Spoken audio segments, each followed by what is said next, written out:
আজকে যে পলিটিশিয়ানকে কিন্তু সবচেয়ে বেশি মানুষের পাশে দাঁড়ায়, তারাই কিন্তু সবচেয়ে বেশি পরিশ্রম করে। একটা রাতবিরেতে যদি কোনো পলিটিশিয়ানকে ফোনে পাওয়া না যায় কারোর প্রয়োজনে, বাকি লোকজনরা কিন্তু পলিটিশিয়ানটা খারাপ। কিন্তু একটা পলিটিশিয়ানই কিন্তু মানুষের রক্ত পাওয়ার বলুন, মানুষ হসপিটাল বলুন, মানুষের প্রয়োজনীয়তা অপ্রয়োজনীয়তা বলুন, তাদের পাশে সবচেয়ে বেশি দাঁড়ায়।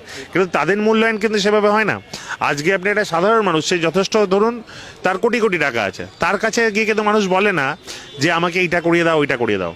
কিন্তু যিনি রাজনীতিবিদ, তার কিন্তু সমাজের প্রতি দায়বদ্ধতা অনেক, তার কিন্তু ব্যক্তিগত জীবন বলে কিছু নেই।